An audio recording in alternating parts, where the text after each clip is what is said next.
മഴവില്ല് പോലെ നിരന്നിരിക്കുന്ന ഈ തുണികളിലാണ് ട്ടാ നമുക്കിന്ന് സ്റ്റിച്ച് ചെയ്യാനുള്ളത്. അങ്കമാലിലുള്ള മലങ്കര ഓഫീസിൻ്റെ ആനുവൽ ഡേ ഫംഗ്ഷന് അവിടുത്തെ സ്റ്റാഫുകൾക്ക് വേണ്ടിയിട്ടാണ് ട്ടാ സ്റ്റിച്ച് ചെയ്യുന്നത്. കളറുകൾ വ്യത്യസ്തമാണെങ്കിലും മോഡൽ ഒന്നായിരുന്നു.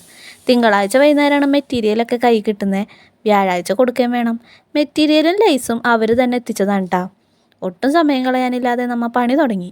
2 പകലും 2 രാത്രിയാണ് ട്ടാ നമുക്ക് സ്റ്റിച്ച് ചെയ്യാൻ കിട്ടിയിരുന്നത്. എല്ലാം ഇവിടെ റെഡി ആയിട്ടുണ്ട്, കാണിച്ചു തരാം. ഫസ്റ്റ് വരുന്നത് ഈ ഒരു പീകോക്ക് ബ്ലൂ ഷെയ്ഡാണ് ട്ടാ. സെക്കൻഡ് വന്നിട്ട് ലാവണ്ടർ കളറാണ്. തേർഡ് വരുന്നത് ഒരു വൈൻ പർപ്പിൾ കളറാണ് ട്ടാ. ഫോർത്ത് വന്നിട്ട് നേവി ബ്ലൂ. ഫിഫ്ത്ത് വരുന്നത് ലൈറ്റ് മിൻറ്റ് ഗ്രീനാണ്. ആൻഡ് ലാസ്റ്റ് വന്നിട്ട് ഈ ഒരു റോസ് പിങ്ക് ഷെയ്ഡാണ് ട്ടാ. കാക്കയുടെ കൂട്ടിൽപ്പെട്ട കുയിലിൻ്റെ മുട്ടകൂട്ട് ഈ ഒരു ചുരിദാർ നമുക്കിന്ന് കൊടുക്കാനുള്ളതാണ്. ഭംഗിയുള്ളൊരു ലൈറ്റ് പീച്ച് കളറാണ് ട്ടാ. നല്ലൊരു ഷാളും കൂടെയുണ്ട്. ഈ ഒരു തുണിയിൽ എൻ്റെ 3 സൂചികളാണ് ട്ടാ ടപ്പ ടപ്പേന്ന് പൊട്ടിപ്പോയത്. എനിക്ക് പേഴ്സണലി ഇഷ്ടപ്പെട്ടത് ഈ ഒരു മിൻറ്റ് ഗ്രീനാണ് ട്ടാ. നിങ്ങൾക്ക് ഇതിൽ ഏത് കളറാണ് ഇഷ്ടപ്പെട്ടതെന്ന് വെച്ചത് കമൻറ്റ് ചെയ്യണേ.